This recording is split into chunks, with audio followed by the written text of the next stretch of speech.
أعوذ بالله من الشيطان الرجيم بسم الله الرحمن الرحيم وبه نستعين اللهم يسر ولا تعسر رب اشرح لي صدري ويسر لي أمري واحلل عقدة من لساني يفقه قولي اللهم علمنا ما ينفعنا وانفعنا بما علمتنا وزدنا علما اللهم صل على سيدنا محمد وآل محمد وارحم محمد وآل محمد وبارك على محمد وآل محمد كما صليت ورحمت وباركت على إبراهيم وعلى آل إبراهيم إنك حميد مجيد. Inshallah, we're starting a new chapter today that talks about respect to the knowledge and also those who have the knowledge. Basically, respecting the book or the knowledge or the sciences that we study, and also those that teaches, which means the scholars of knowledge deserve respect and acknowledgement and honoring. So we need to be able to do that. So we're going to quickly go through, inshallah, and see what Imam Burhan al-Islam or Burhan al-Din al-Zarnuji got to say regarding that in the book Ta'lim al-Muta'allim, Tariq al-Ta'allum. Bismillah. بسم الله الرحمن الرحيم. بسم الله الرحمن الرحيم. قال المصنف رحمه الله فصل في تعظيم العلم وأهله. فصل في تعظيم العلم. فصل في تعظيم العلم. This is a chapter في تعظيم العلم, in recognizing the importance of knowledge and also respecting the knowledge. وأهله, and those that have the knowledge. بمعنى the scholars of knowledge. There are some differences. Sometimes when we talk about scholars or shuyukh or ulama, we sometimes misunderstand the real meaning of a scholar or someone who is considered scholar of knowledge, or a teacher, or someone who pass on knowledge. It is very important to look at it from all aspects, but most importantly is scholarship has nothing to do with someone that has worshipped Allah so much that he get closer to Allah, that people respect him in the community. Okay, he can be respected in a sense of acknowledgement, but also he has some basic thing that he can offer, but he is not a teacher, he is not someone who pass on knowledge, he's no. So those are two different things here. Those people who maybe because of their ibadah, because of their dhikr, they got some sort of sharaf and position, and for that matter, people do respect them. They got their own level and merit. But when we talk about scholars of knowledge, we're talking about those who people benefited from what Allah has blessed them. And they are also well versed on their field. Not forgetting to mention Islamic scholarship is like medicine, or you should say a doctorate level. You know, everyone, when it comes to Islamic scholarship, people have their own merit and their own level. You don't jump from one place to the other. All right? For example, when a person, a pregnant woman going to the hospital, and she wanted to see a doctor, that does not automate that anyone with PhD can take care of her, or maybe a dentist will be able to be there and say, I'm a doctor, I'm here to take care of you. If he touches her or tries to tamper with her, he will be arrested for what? Criminal offense, because it's not his field. So the same thing applies to Islamic scholarship. We have scholars that are mufassirin. They are more or less well versed in the Quran and tafsir. That is their field. But they are not well versed when it comes to hadith. So when it comes to interpretation of the Quran, they will boast and say whatever. But when it comes to maybe authentication of hadith and following hadith here and there, they have to keep quiet and let the muhaddithin speak. The reason is It's not about knowing this hadith is authentic or not. Yes, Mufassir can know that. But the scholars of hadith have chains of ahadith in terms of following the rijal. And every individual, they need to know his history. So sometimes it adds up on who and the chain of the hadith that will make how the hadith will be utilized. Not forgetting even the context in which the hadith has been narrated. And also what are other ahadith that can play around with this or make this hadith weaker in decision making or making it higher or stronger in decision making. So those are the field of what? Muhaddithun. The same thing applies to scholars of Lugha. There are scholars that are well versed when it comes to a linguistic and any part of the deen when they are playing around with any ruling or any information, they are looking at linguistical point of view. All right?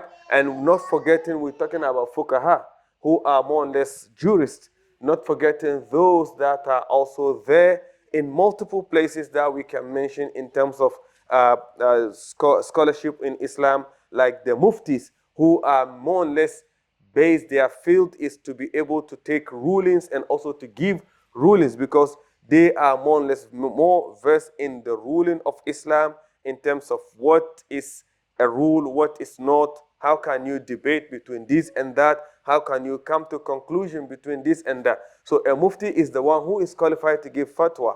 But when you find someone just because they memorize Quran, then they are called scholars of Islam and they have to mess up with people's life or taking decision or more or less making fatwa from their own point of view or picking from what someone has said online and then work with it. Then that's where fasad they create fitna because what happened is maybe the person that they are just copying or following, he is just saying his own opinion, not because he has any base.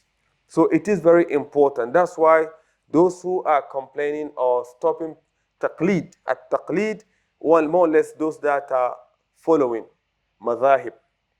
When you follow madhahib, you are more or less a taqlid because you are not going to the source and bring everything. You are looking at what has already been presented. All right? So, for example, when we talk about ilm al-fiqh, we're talking about multiple school of thought and also different opinions in terms of things that are not clear in the deen. But the scholars of fiqh, they made some clear information in every way they go. Their concept is very clear. Whatever verdict they came out with, if you find hadith or any more meaningful or in meaning or more the clearer verse of Quran that contradict theirs, they said that leave whatever they said and follow that.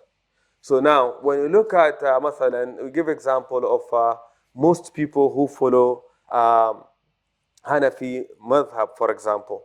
Um, I don't know the percentage, but we know, of course, when you look at the percentage of people that are following Hanafi madhab, it's a big number because all Asia Pacific, they are all Hanafi as well.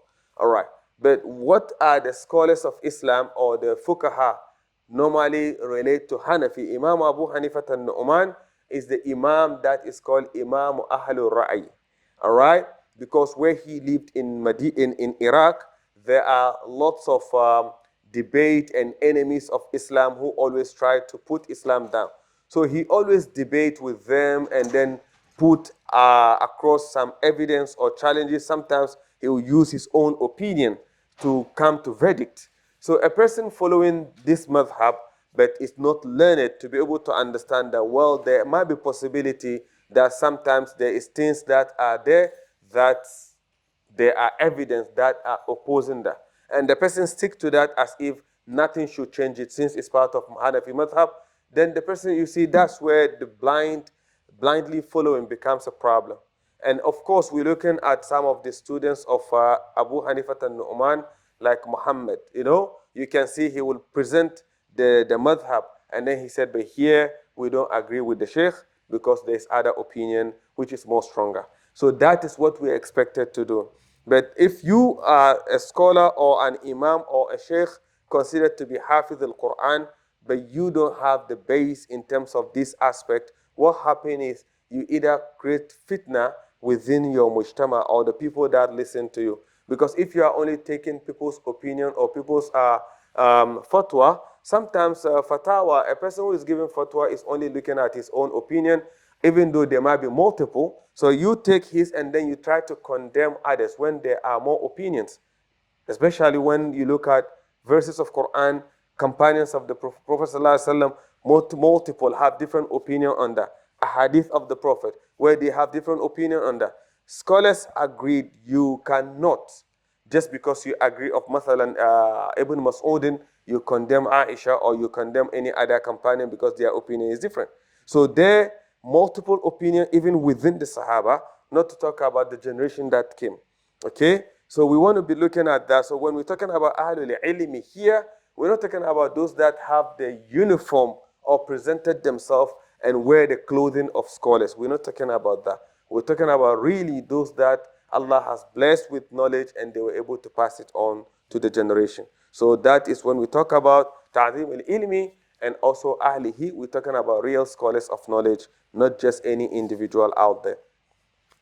اعلم بأن طالب العلم لا ينال العلم لا ينتفع به إلا بتعظيم العلم وأهله. اعلم تنبيه.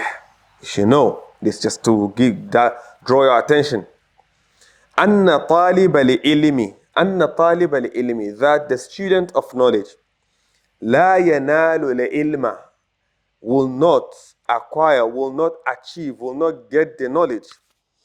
ولا ينتفع به, even if he gets the knowledge will not be beneficial.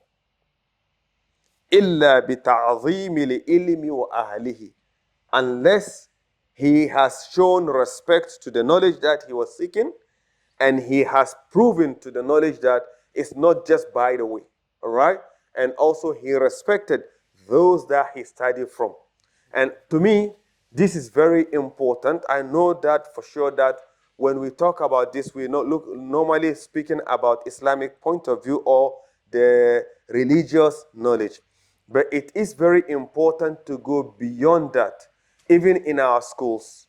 When we go to school, we should encourage children to respect their teachers, because the knowledge they are learning from those teachers, it is very important if they really want to be beneficial, if they want to get the blessing of the knowledge. It doesn't matter the teacher or the knowledge is Islamic knowledge or just general worldly knowledge. Students should learn to respect the knowledge and also respect the teachers of the knowledge, which means that part of respecting the knowledge is to always be prepared for the knowledge, to make sure they look after the books that contain the knowledge, to make sure that if they are taking notes, they are doing it properly. When they come to class, they should sit down in a way of showing respect to those that are going to teach them, not to talk back to the teachers, because we live in a society, if you compare from some of those that are coming from overseas, you will see the difference. Here, some teachers will say that it's difficult even to teach just because when students come to class, they're looking at their rights. Teacher cannot yell at me. Teacher cannot tell me whatever. So because of that, students disrespect teacher, tease teacher, make fun of teacher. Wallahi, we know for sure some students who did that in school, and wallahi, they get out graduated without having anything out of what they studied. We're talking about this general worldly knowledge. And the same thing applies to Islamic knowledge. Wallah, a person, if you will go into the study, you just sit there, you don't care about what you're doing, or you feel like, I just get the knowledge. Yes, you will finish. You will finish this book, that book, this book, that book. You finish all. But you will come and sit down. You yourself, the knowledge will not be beneficial in the sense of even you remembering some of the ruling for you to act upon it, not to talk about also benefiting someone. And the knowledge that is not beneficial most often is the one that couldn't be passed on. You get it? Yes, you have it. But you yourself, you are not even utilizing it in a sense of your lifestyle does not show you have the knowledge. Not talk about you also organizing other people to pass on that knowledge to them. So it is very important, number one, to make sure that a student who really want to achieve, get something out of whatever he studies, should first of all respect the knowledge and also the scholars of the knowledge. Now, وتعظيم الأستاذ وتوقيره. تعظيم الأستاذ, respecting the teacher, وتوقيره, and also admiration. You need to more or less take him very special, important. Okay? And we use the word ustaz. As we said, ustaz is a borrowed word. It's not Arabic word. All right? It's a borrowed word from Persia. All right? And a combination of Arabic language, such siyak, arrangement of letters, is not correct. But because it's a foreign language, that is why. And we know for sure, you go to English, you see foreign language in it. You go to French, you see foreign language. So every language has some sort of borrowed language, words. I remember we were talking about this previously with one of the brothers. He said, Allah, I have fatigue. I said, do you know it's French word? He said, how that is? Fatigue is French, right? And the same way applies to most of Arabic words that are borrowed, English borrowed, and the same thing. So languages do to take, especially English. Sheikh Ibrahim, just forgive us for this. They are the thieves in all languages because, you see words from all other languages in English. Now Latin is not, no one even talk about it anymore. But when you look at it, the combination of the Greek, the Latin, the French, everything is in English. It's a combination of jollof rice. Everything in it. Now, قيل قيل is been said. ما وصل من وصل إلا بالحرمة. ما وصل من وصل إلا بالحرمة. It's been said, whoever you see that has achieved his aim, he or she did not achieve it unless because they really took it important upon themselves when they were studying, when they were learning, when they were seeking for that thing. So anyone who has achieved, if you follow, you see how far the person go in terms of taking importance on what they really want to achieve before they achieved it.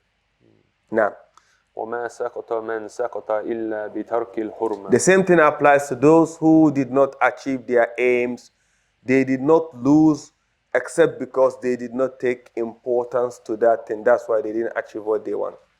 Now, وقيل it's been said, الحرمة خير من الطاعة. very important, al-hurma khayrun min at-ta'a.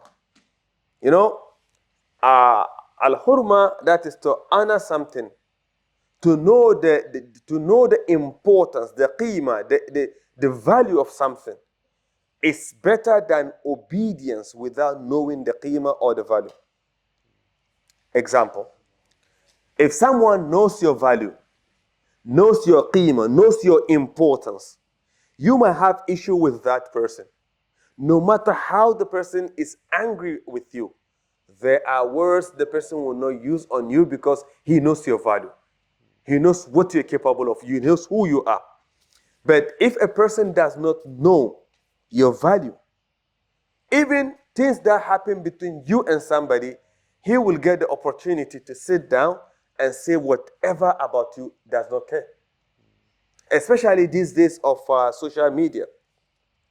You will see kids like street boys who cannot get up and look for even a job 9 to 4. Jobs that they can feed themselves, clothe themselves, shelter themselves. They don't have that. But just because just look at those that are following soccer. Let's give example from there. So for example, the supporter of a team, all right, can sit down and say some horrible thing about another team just in support of his team.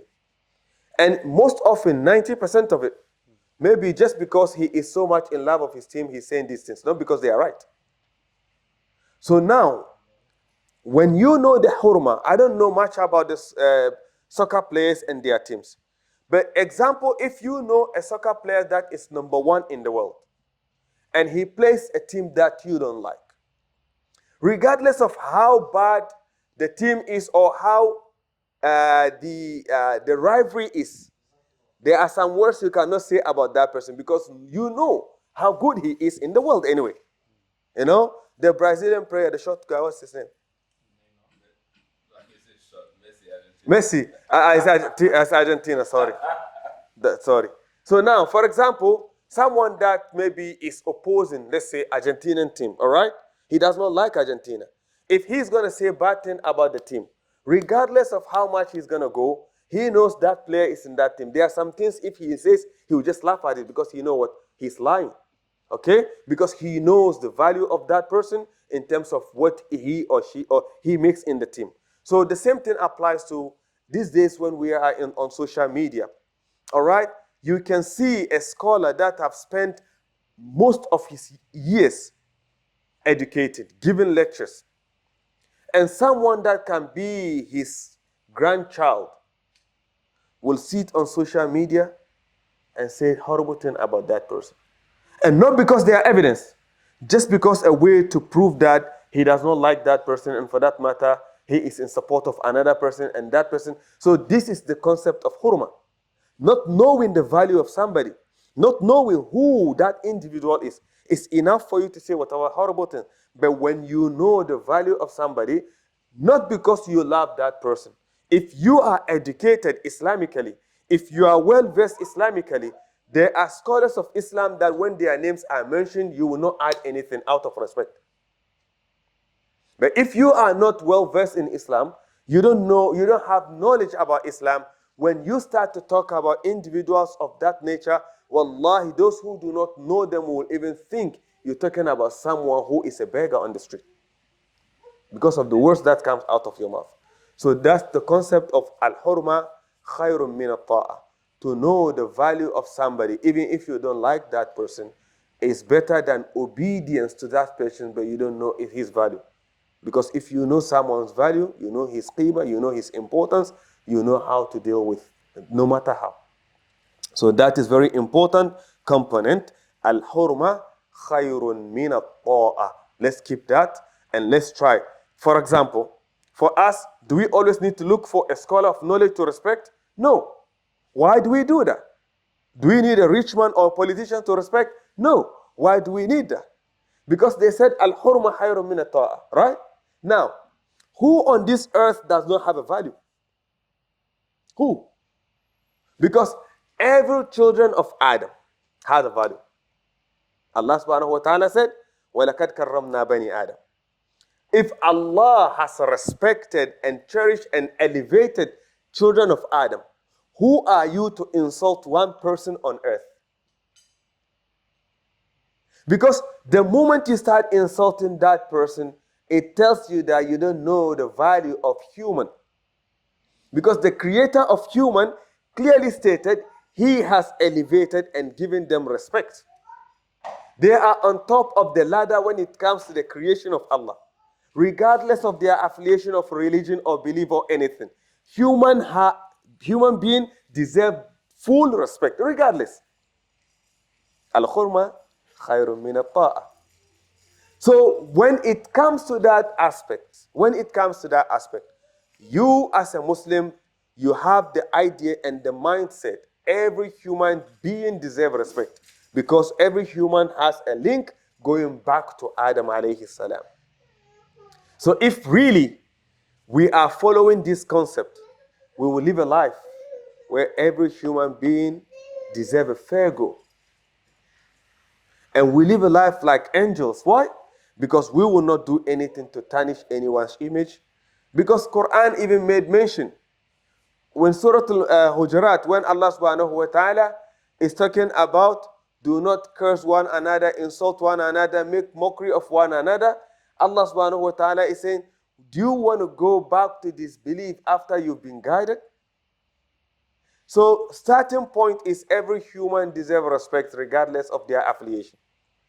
And of course, as a Muslim, knowing al-Muslim akhul Muslim, a Muslim is a brother to fellow Muslim, that gives you extra distance to go further and respect your fellow Muslim brother. So when you see Muslim insulting Muslim, then you know there's a problem. They still don't know the value of human and they don't know the value of the deen. So regardless of whether a person is a Muslim or not, they deserve 100% respect because their creator respected them. Al-hurma khayrun min at-ta'a. So let's keep that concept alive. Let's tend and learn to respect, learn to cherish people, learn to acknowledge that the creator of the universe loves his creation. And we always give this example. It's just about, for those of us that are using Android and those that are using Apple product, right? These are example of that. When we talk about Android is not good or Apple is not good, we are not only condemning the product, but we are condemning the manufacturer as well. Are you with me? We all know that Apple is not something to be proud of. All right? We all know that. But those that love Apple will not sit down and let us say things about that. They keep looking at this, subhanAllah, my battery is still strong. Right?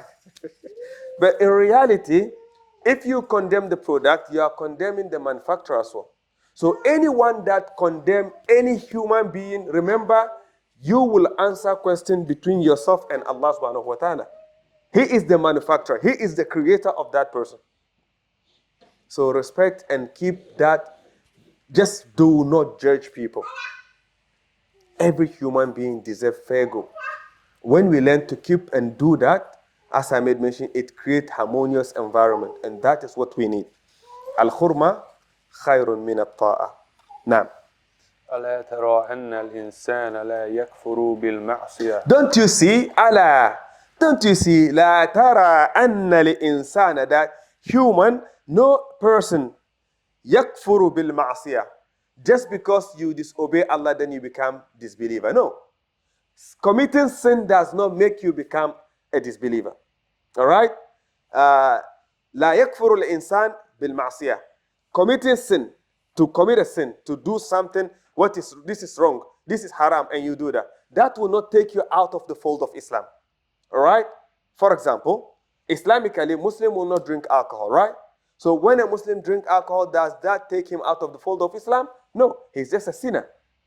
Backbiting, gossiping, all these are sin. Those will not take you out of the fold of Islam.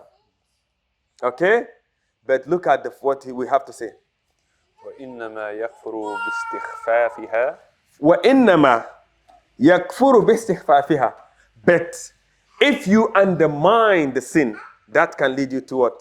Disbelief. How do we do that? Do not commit this sin. This is haram. This is haram. And you do that. You know your weakness as human, as a creation. You know that you are weak. You could not meet the expectation of your creator. That is different. But the moment you look down upon what you did, what's the big deal? If someone is a thief, I only drank alcohol. So what's the big deal? That disregarding, making it's okay for you to commit sin. At that moment, you look down upon the sin. But it was not the sin that is the big deal. What is the problem? The problem is disregarding the one who said don't commit that sin. Are you with me? When you disregard, who said don't commit that sin? Allah. So the moment you disregard Allah's commandment, that takes you out of the fold of Islam. Are you with me? So in reality, a sin, no matter how big it is, it's not the sin that matters, it's the one that you wronged. Because Allah subhanahu wa ta'ala, out of His mercy, He said, لو بلغت ذنوبك عنان السماء ثم استغفرتني غفرت لك ولا أبالي. Even if your sins are to be like the heavens and the earth, fill up the horizon, and then you felt bad about it, you repented, Allah said, I will forgive you and will not even mind. لو أتيتني بقراب الأرض. If you come with all the bad deeds on earth, and you met Allah, لا تشرك به شيئا, but you've not committed shirk, Allah, out of His mercy, can decide to forgive you. The moment you start looking at what I did is not that big, then you are not understanding the idea of the disobedience. It's not about how small it is, it's about the one that you wronged. What you see small, وَهُوَ عِنْدَ اللَّهِ عَظِيمٌ, in front of Allah is big. So we need to understand, know your weakness. Some people, they felt like they are smart when it comes to disobedience and also taking the amana or the trust of the ummah. They feel like they can do paperwork to prove that they are okay. Yes, But it's not about the people that you can mislead. It's about the one above who can see you. That is the problem. If you disregard that, thinking you're so smart, thinking this is nothing, that will take you out of the fold of Islam easily. So, indeed, our bad deed or sin will not take you out of the deen, but underestimating the sin that you've committed can take you out of the fold of Islam, because by doing that, you are disregarding the commandment of Allah. That is more important than what He said you shouldn't do. Now, وبترك الحرمة. just because what? You underestimate the qima, the value of the Creator. Don't do and you feel like this is nothing. It's not about that. It's about the one you disobeyed. That's what matters. Now, ومن تعظيم العلم تعظيم الأستاذ قال علي رضي الله عنه. ومن تعظيم العلم تعظيم المعلم أو you said معلم أو أستاذ. You said معلم. No. ومن تعظيم العلم is part of respecting the knowledge, respecting the teacher of the knowledge. All right, and I think we've not spoken about the books yet. All right, it's part of respecting the knowledge, respecting the teacher of the knowledge, and that is what I made mention earlier. It doesn't matter if that teacher is Islamic or religious teacher, or that teacher is just your math, your science, your humanities, your English teacher. Your teacher is your teacher, and they deserve fair respect. They deserve respect fully without any hesitation. Wallahi, if you want what you're learning to be beneficial to you, respect your teachers. Sayyidina Ali karramallahu wajha said, أن عبد من علماني علمني حرفا واحدا. أنا عبد من علمني حرفا واحدا. Sayyidina Ali, he said, I am a slave of a person who taught me one letter. I am a slave of a person who taught me one letter. In showing respect to the knowledge, anybody that taught me, if it's even a letter, one letter, I consider myself a servant to that person. Inshallah. If that person wants, ba'a, he can sell me as a slave because of what he taught me. Because what he taught me, I've already got it. I cannot unlearn it. I've already got that. So now he owes me, he owned me. If he wants, ba'a, he should sell me. وَإِنْ شَاءَ أَعْتَقَ. Right? If he... Okay. وَإِنْ شَاءَ أَعْتَقَ. If he also wants, he should free me. He should also free me. Okay? وَإِنْ شَاءَ إِسْتَرَقَ. If he wants also, he should enslave me. Why? Because he has taught me one letter, which I will benefit from it throughout my life. So I cannot pay that person. Because of that, that person owns me just like a slave. Whatever he wants with me, he has the right to do that because of what he taught me. These are how we respect the knowledge and those scholars of knowledge. When we keep that, you see that what Allah will give you, the knowledge will be blessed, and also you will be able to be seen with the knowledge, as we spoke previously. Al-ilmu zaynun li ahlihi. Knowledge decorates those who has it. So it will give you the opportunity where, because of the knowledge, anywhere you go, people will then tend to respect you, because kama tadinu tudanu. The way you do unto others, they do unto you. So when you respect your teachers, you respect your scholars, you respect those ai that Allah subhanahu wa ta'ala has given knowledge and they are passing it on to you, then of course you will also be respected one day. Now, وَقَدْ أُنْشِدْتُ فِي ذَلِكَ شِعْرًا. So there is a poem in terms of which address this concept that we made mention of the right of a scholar. The right of a scholar. So someone who is knowledgeable has certain right. And the one who wrote this poem is saying he cannot see anyone who is more deserving than a scholar of knowledge. And when a scholar of knowledge is more deserving, When it comes to a right, someone who deserves to be given something and they deserve, a scholar of knowledge is more deserving. وَأَوْجَبَهُ حِفْظًا عَلَى كُلِّ مُسْلِمٍ. And this sort of deserving and right is very important that every Muslim has to memorize it, know it, that scholars have some sort of right and it has to be kept likewise. What are they? He said, لَقَدْ حَقَّ أَنْ يُهْدَى إِلَيْهِ كَرَامَةً. The right, which means a scholar of knowledge, among his right, he is more deserving to be given, okay, karamatan alf dirhamin, to be given at least 1,000 dirham li ta'limi harfin wahidin, when he teaches one letter. As part of the right of a teacher, a scholar of knowledge, when they teach one letter, they are deserving more than 1,000 dirham just for that one letter they taught. So when you sit down and say, example, how much is that person being paid? And you say, we pay him. The benefit that he is passing on to those that are learning will continue, istimrar will continue in their life. Whereas what you pay him will just finish within twinkle of an eye. So in reality, if someone is deserving better pay, better acknowledgement, there's no one like a scholar or a teacher who is teaching others. نعم. فإن من علمك حرفا واحدا فإن من علمك حرفا واحدا مما تحتاج إليه في الدين فهو أبوك في الدين.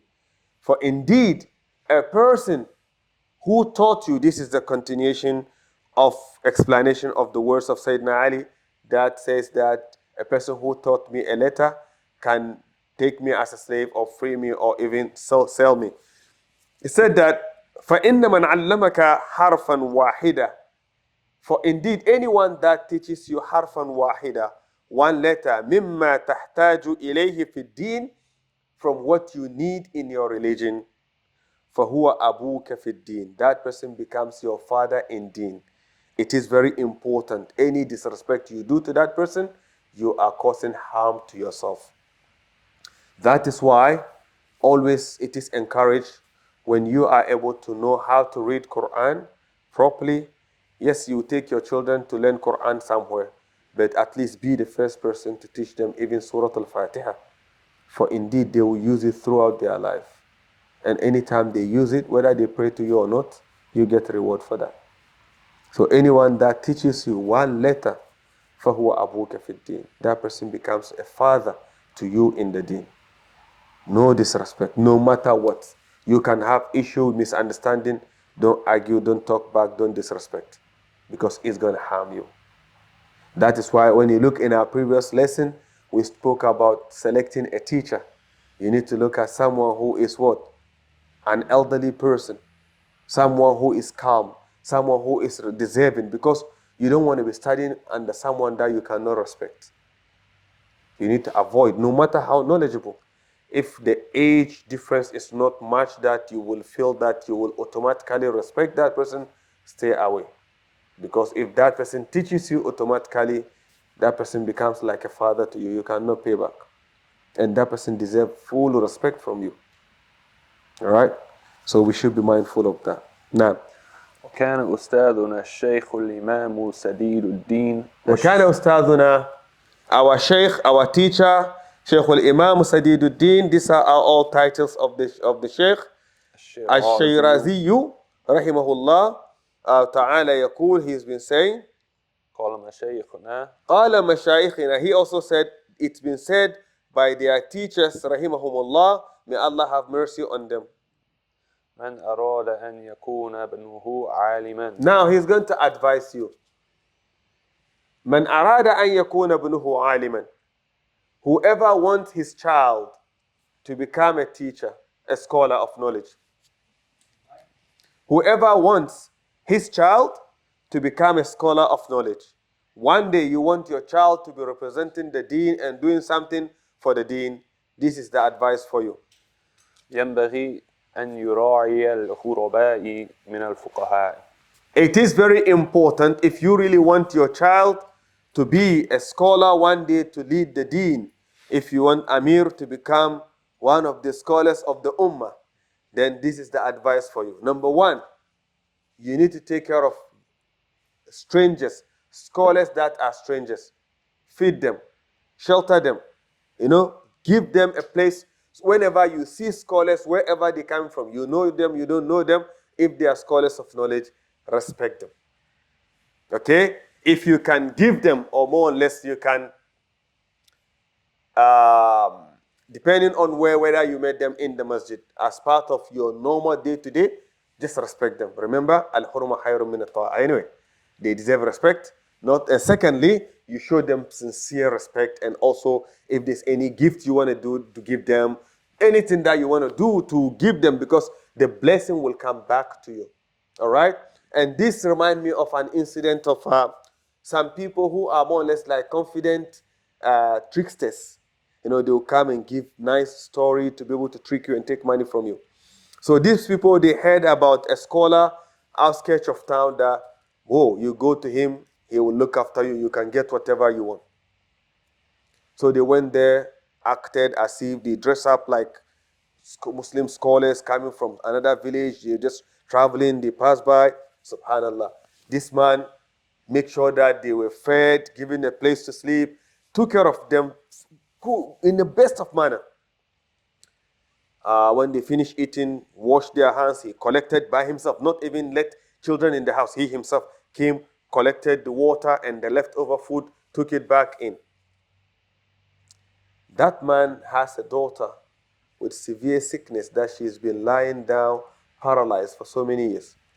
When they washed their hands in the water, he took the water and inside and then made tawassul, Ya Allah, these people that are travelers, the scholars from this village, as they made mention, Allah, you said that travelers are always coming with blessings to people's houses. I'm asking you, Allah, the blessings that these people came with, Ya Allah, use that to cure my daughter. He used the water, washed his daughter, she got better. He was happy, overjoyed. He was coming to thank them. When he came, these guys have already stole stuff in his house, they were running away. They were thieves. He was rushing, chasing them to thank them. They are also running, thinking he knew what happened. He has to keep shouting, please stop. I want to give you a gift for what you did for my daughter. They were also running because, So when he caught up with them, he's trying to tell them how good they were in terms of, because of them, the washing hand, the water cured his daughter. He's trying to end it thinking, no, you don't know what you're talking about. We are thieves, man. So, but Husn Zan, because he has a good intention, it worked for him. And for that, they were also thinking, if Allah can put this barakah in us, why will we be belittling ourselves in doing this? And that made them stop it. So it doesn't matter you know the person or not. Anyone you see, have husn al-dhan. Just have good intention for people. Think positive about people and try your best to do whatever. If you want really your child, because sometimes you might say, well, if I got opportunity when I was young, I could have maybe studied to become a scholar. But if you couldn't, this is opportunity. If you cannot get it, your child can get it, or even your grandchild. So he said that, take care of Ghuraba al-Fuqaha, the strange scholars that normally pass by, help them. ويكرمهم وَيُكْرِمْهُمْ, respect them. وَيُطْعِمْهُمْ, feed them. وَيُعْظِمْهُمْ, honor them. وَيُعْطِيهُ شَيْئًا, even give them gifts. فَإِن لَمْ يَكُنْ ابْنُهُ عَالِمًا, if your child did not become a scholar, what will happen? يَكُونُ حَفِيدُهُ عَالِمًا, your grandchild will become a scholar, because those khidmah, those sort of support will not go to waste. It will come back. So that is the idea. And we've seen lots of scholars, when you listen to their stories, you look at their parents, you look at, their grandparents, you can understand. Look, Allah subhanahu wa ta'ala will take you 7 generations. 7 generations.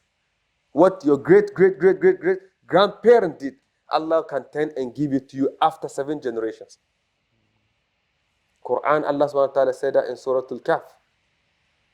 regarding the property that was about to be exposed when Hidr said to Musa, let's lift the wall. Right? وَكَانَ أَبُوهُمَا صَالِحًا. Right? Not their father. Not their father. Scholars of tafsir said, not the father of those kids. Not, no, it went further. And Allah subhanahu wa ta'ala looked at the good deed of that person and make sure that he protected the great-great-grandchildren later. So your good deeds today can pay off for one day someone from your lineage. So just do good. Just do good. Now we try to get somewhere to stop here. Let's keep going. من توقير المعلم ومن توقير المعلم ألا يمشي أمامه. As part of honoring and respecting our teachers, when we are walking with them, we should not be in front of them. Okay? We should not be in front of them. That is one of the ways to show respect. Walk behind the teacher. Walk behind the scholar. Now, ولا يجلس مكانه if there's a specific place in the madrasa, in the school, or in the masjid where the dars or the lesson is taking place, or there's a specific place that your teacher normally sits, you do not sit on that particular place. Not because it's haram, out of respect to that teacher. Now, ولا يبتدئ بالكلام عنده إلا بإذنه. this one, all are advice they took, part of it are from Surah Al-Hujurat. So the scholars of the past, when they translated the verses in Surah Al-Hujurat from the beginning, يا الذين آمنوا لا ترفعوا أصواتكم فوق صوت النبي, 1, and also يا الذين آمنوا لا تقدموا بين يدي الله ورسوله, 2, all these verses. Of course, this one is the first, this is the second. Allah subhanahu wa ta'ala said, لا تقدموا بين يدي الله ورسوله. Right? Do not start any decision in front of Allah and His Messenger. So scholars of the past, they made mention, not only because the Prophet ﷺ is their prophet, but he is their teacher. It's one of the ways to show respect to an elder. Don't start taking decision or talking in front of the teacher without him giving you the permission. All right? So the same thing as Allah said, do not make any decision in front of the Prophet. So the same thing, and لا ترفعوا أصواتكم فوق صوت النبي, do not raise your voice above the voice of the Prophet. Here also they use the same thing to say, as part of respecting our teachers, we should not raise our voice on the voice of the teacher. ولا يكثر الكلام And عنده. also when we sit in their midst, we should not talk a lot. We should not talk a lot, okay? We can talk and laugh, but the moment our teacher is in that setting, we should calm ourselves, we should cool down, not cracking jokes to make fun, because of part of respect. It's just part of respect. ولا يسأل شيئا عند ملالتي. And also when you are in their company, do not keep asking without. So when the teacher is resting, you know that this is the time of his to have a rest, and you keep insisting, you want to question, you always have question. Even you know that the person is exhausted, will need a break, and you still insisted you want to talk. Don't do that. ويراعي الوقت. Is it referring to someone here? Now, ويراعي الوقت.